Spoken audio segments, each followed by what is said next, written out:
വിവോയുടെ Vivo V30 light 4G എന്ന പുതിയൊരു smart phone ഇപ്പോൾ ലോഞ്ച് ചെയ്തിട്ടുണ്ട്. മുമ്പ് 5G വെർഷൻ ലോഞ്ച് ചെയ്തിട്ടുണ്ടായിരുന്നു. എന്തായാലും ഈ ഒരു വീഡിയോയിൽ നമ്മൾ നോക്കാൻ പോകുന്നത് വിവോ V30 ലൈറ്റ് 4G എന്നുള്ള സ്മാർട്ട് ഫോണിനെ പറ്റിയിട്ടാണ്. വീഡിയോ തുടങ്ങുന്നതിന് മുമ്പ് പറയാനുള്ള ഒരു കാര്യം എന്താ വെച്ചാൽ, നിങ്ങൾ ടെക് വാർത്തകൾ ഫോളോ ചെയ്യാൻ താല്പര്യമുള്ളവരാണെന്നുണ്ടെങ്കിൽ നമ്മുടെ വാട്സപ്പ് ചാനലിലോ അല്ലാന്നുണ്ടെങ്കിൽ ടെലഗ്രാം ചാനലിലോ ജോയിൻ ചെയ്യാവുന്നതാണ്.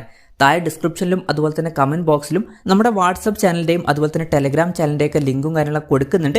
അവിടെ റെഗുലർ ആയിട്ടുള്ള ടെക് അപ്ഡേറ്റ്സും കാര്യങ്ങളൊക്കെ ലഭിക്കുന്നതായിരിക്കും. ആദ്യം നമ്മൾ ഫീച്ചേഴ്സും കാര്യങ്ങളൊക്കെ നോക്കുകയാണെന്നുണ്ടെങ്കിൽ ഡിസ്പ്ലേയുടെ കാര്യത്തിൽ വിവോ V30 ലൈറ്റ് 4Gയിൽ 6.6 ഇഞ്ചിൻ്റെ ഫുൾ HD+ ഡിസ്പ്ലേ വരുന്നുണ്ട്. അമുലേഡ് ഡിസ്പ്ലേയും കാര്യങ്ങളൊക്കെ ഇതിൽ കൊടുത്തിട്ടുണ്ട്. 120 Hz റിഫ്രഷ് റേറ്റ് ഇതിൽ സപ്പോർട്ട് ചെയ്യുന്നുണ്ട്. പിന്നെ പഞ്ചോൾ ഡിസൈൻ വരുന്നുണ്ട്. പഞ്ചോൾ വരുന്നത് ടോപ്പ് സെൻറ്റർ ഭാഗത്തായിട്ടാണ്. പീക്ക് ബ്രൈറ്റ്നസ് വരുന്നത് 1800 nits ആണ്. അപ്പം അത്യാവശ്യം തിരക്കുള്ള നല്ല ഡിസ്പ്ലേ ഫീച്ചേഴ്സൊക്കെ ഈ ഫോണിൽ വരുന്നുണ്ട് എന്ന് തന്നെ പറയാവുന്നതാണ്. In display finger print sensor ഇതിൽ കൊടുത്തിട്ടുണ്ട്.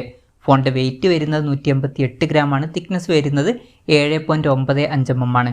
IP54 റേറ്റിംഗ് ഇതിൽ സപ്പോർട്ട് ചെയ്യുന്നുണ്ട്. പിന്നെ ഈ ഫോണിൻ്റെ ക്രിസ്റ്റൽ ബ്ലാക്ക് അതുപോലെ തന്നെ ക്രിസ്റ്റൽ ഗ്രീൻ എന്നീ കളർ വേരിയൻസ് ആണ് ഇപ്പോൾ ലോഞ്ച് ചെയ്തിരിക്കുന്നത്.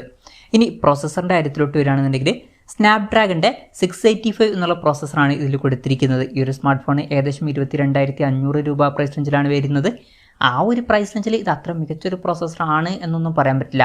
ആ ഒരു പ്രൈസ് റേഞ്ചിൽ ഇത് നിരാശപ്പെടുത്തി എന്ന് തന്നെ പറയേണ്ടി വരും. അതുമാത്രമല്ല, ആ ഒരു പ്രൈസ് റേഞ്ചിലൊക്കെ വരുന്ന ഒരു ഫോണിൽ നമ്മൾ 5G സപ്പോർട്ട് എക്സ്പെക്ട് ചെയ്യുന്നുണ്ട്. പക്ഷേ ഇതിൽ 5G സപ്പോർട്ട് വരുന്നില്ല. അതും കുറച്ച് ഡിസപ്പോയിൻറ്റിംഗ് ആണ്. മാക്സിമം 4G സപ്പോർട്ടാണ് ഇതിൽ വരുന്നത്.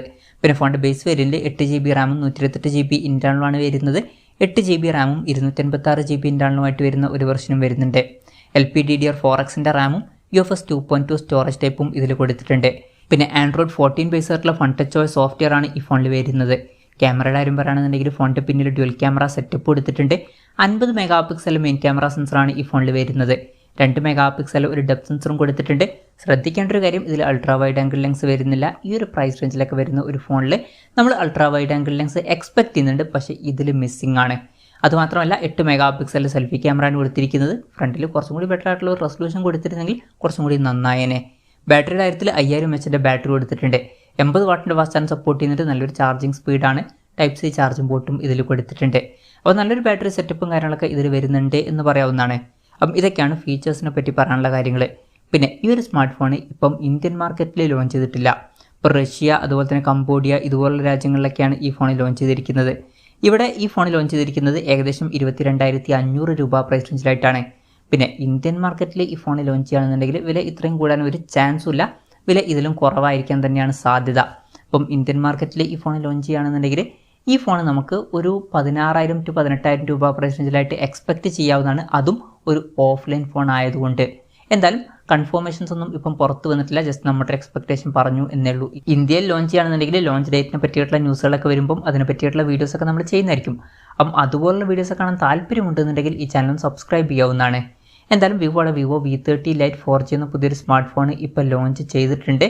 ഈ ഒരു പ്രൈസിങ് അത്ര മികച്ചൊരു പ്രൈസിംഗ് ആയിട്ട് എനിക്ക് തോന്നിയിട്ടില്ല.